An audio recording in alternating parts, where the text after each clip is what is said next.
Hey, how we doing?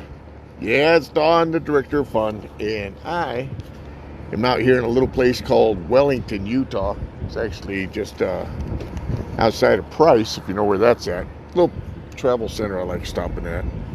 Yeah, a couple of reasons. Number one, they got some pretty decent food in there, I guess. But this is kind of a crossroads location, which is pretty cool. And what I mean by a crossroads location is that, well, let me just hold this up to give you an idea here. So, hey Leonard, how we doing? On one side of the parking lot, you've got all the truck drivers. Hey Ezra. And then on the other side coming in, you've got people they're out having fun. They're out enjoying their life, camping, off-roading, four-wheeling, boating, you name it. And there's a difference when you sit here and, grab some chow and you're watching these folks. There's a difference on how they hold themselves. There's a difference on, some of the things they're doing in life, obviously. There's just a difference. And a lot of it comes down to what I want to talk about today, which is called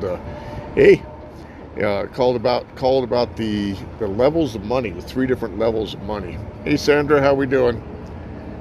So I'm going to give a little bit here for some folks to get on because I think this is a really important topic. You get a chance to watch it. Let me know if you're watching live or if you're, on a replay. Hit me with a hashtag replay.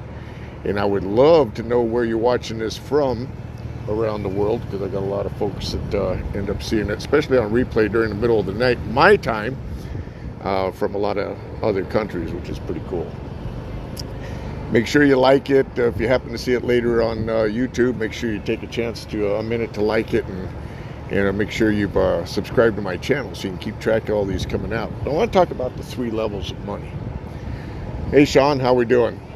And there are three levels of money that a lot of people just aren't, they're just not overly aware of, even though it's right in front of them.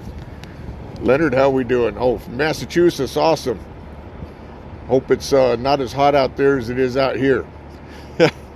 So here's some money.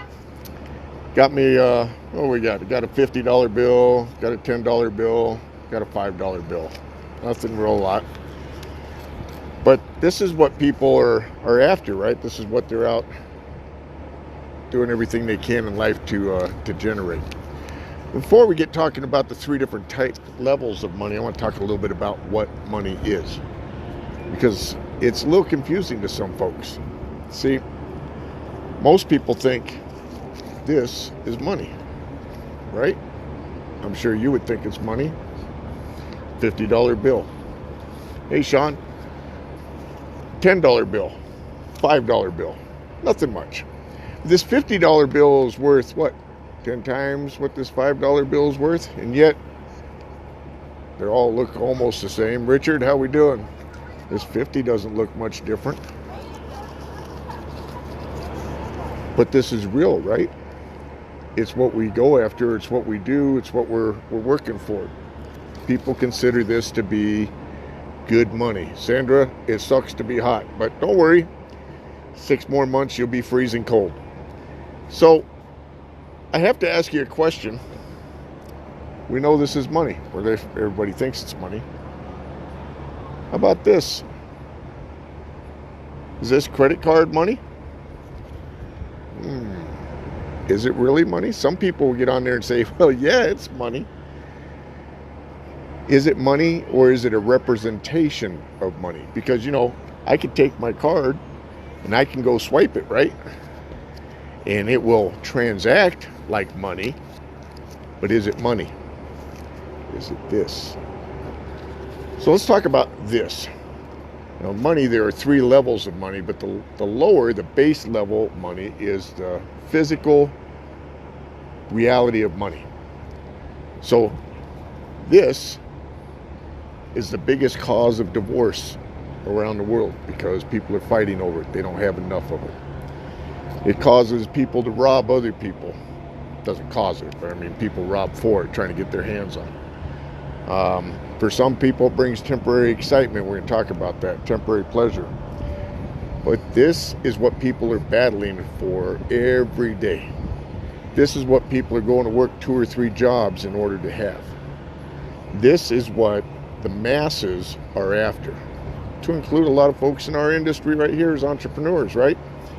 They're out going after everything they can for this.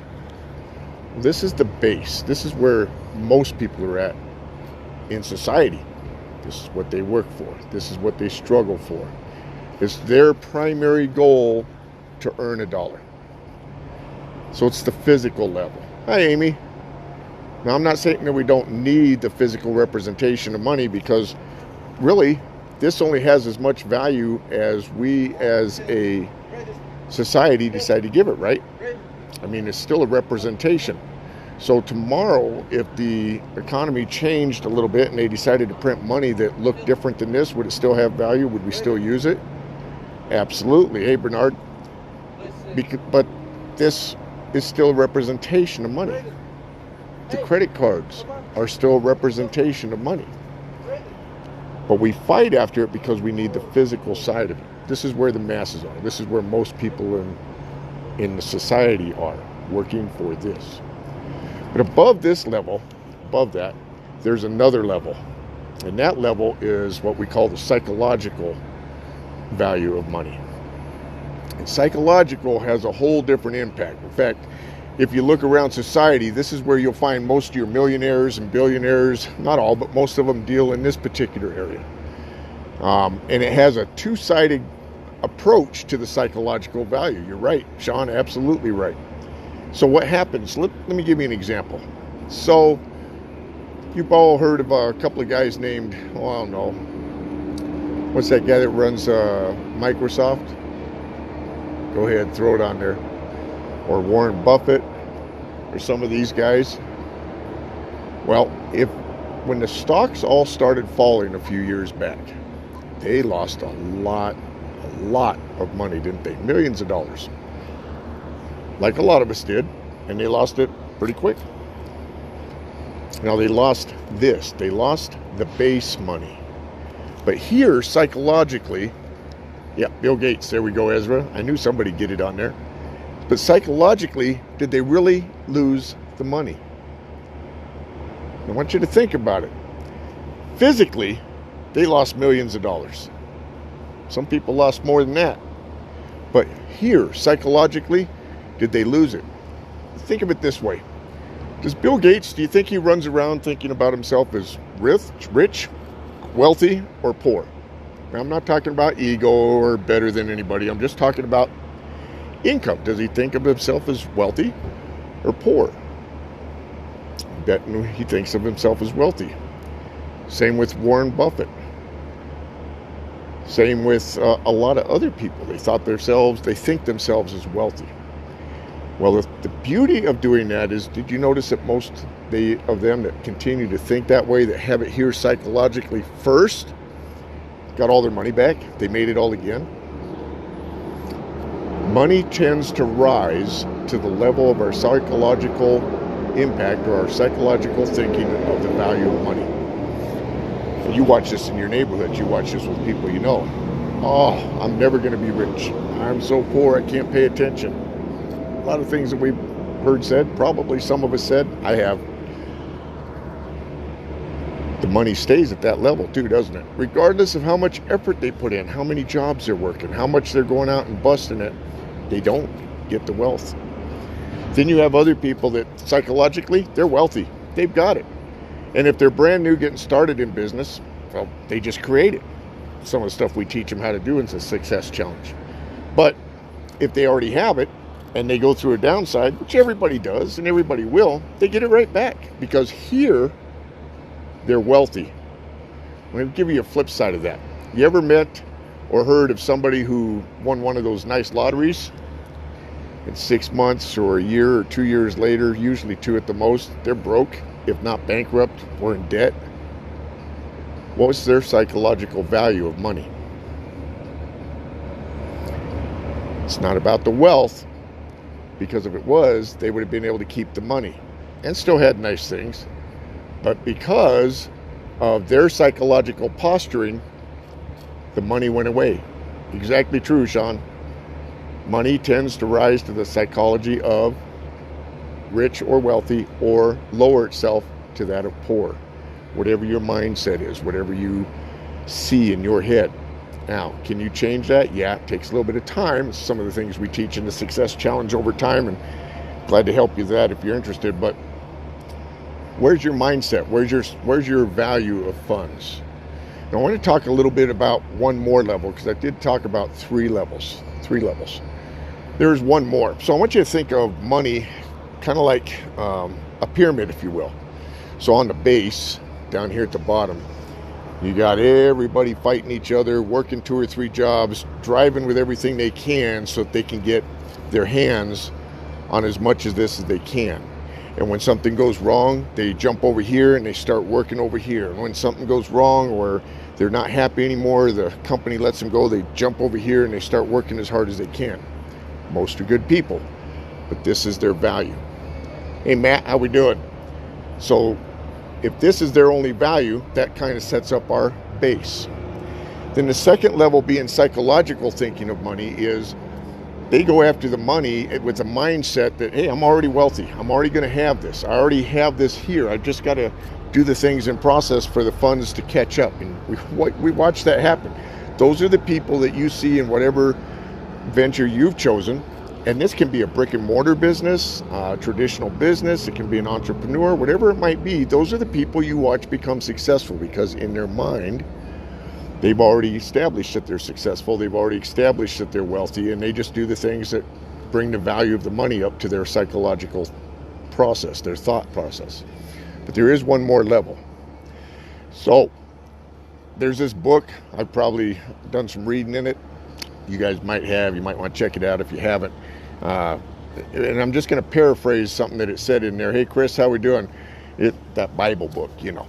But paraphrasing, it says, if you want to be a great leader, you need to have the mindset of a servant leader. Now, I want you to think back. Who are some of the leaders that you've ever worked for or known or associated with over time that have been absolutely great? They are the people you would follow all the time. Military, civilian, community, job. You bend over backwards to help those people out to get things accomplished that they need done, right? Those are servant leaders.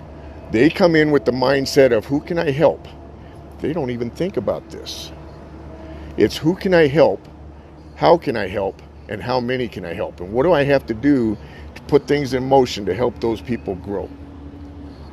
Now, if you can look at money from one of the top two and come in from the pinnacle, like a pyramid, I guess. You got the base with everybody scrambling for this. Then you've got your psychological level, which is smaller, not near as many people in there. And those are the people who have got the mindset. They know what they are. They know that they're wealthy. They know that they're going to be successful. They just do the things that bring the money up to that level. And then at the very top, you have this pinnacle up there of a very few, but it's all about servant leadership. It's about taking care of the people underneath you. It's about, how can I serve? How can I help? When you come in from the pinnacle side and the psychological side, you're not working for this. This is a byproduct of these things that you're putting to work.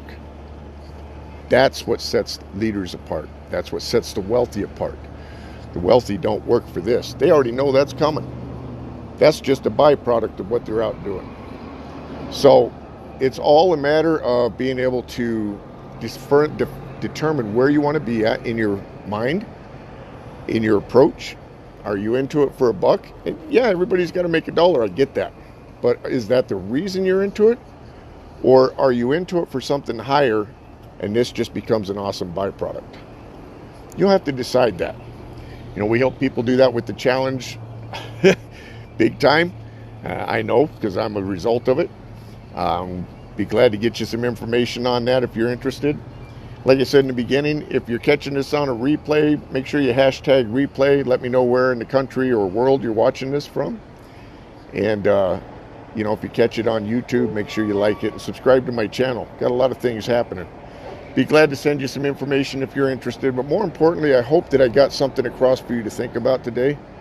Where are you at in your money game? Is it here? Is it here? Or is it in servitude leadership? Hey CC, how are you doing? So take those for what it is. I hope that you have a great day. There might be a little bit of background noise, but like I said, I like coming to this. It's a crossroads. You watch people who are out here and enjoying their life on what they've chosen for toys and recreation, and when they're doing it in the middle of the week, there's a reason they can do that. It's not because they're working 2 or 3 jobs. And that's kind of fun to see. I get to stop in and I talk to some of the people coming through here. They figured out what they needed to do here to bring this up to the level they needed to accomplish what they wanted to do in life. That's what we're about. Well, don't want to take up a lot of time. Y'all go out and have fun for today. Got some good food coming my way, so I'm gonna put that to work. Glad I could help, Ezra. I hope that I've made some differences for you in your thinking process today. And thanks for joining me. You too, Sean. And you guys have a great day. The director of fun says, gotta go. Fun to do. Chow to eat. Later, guys.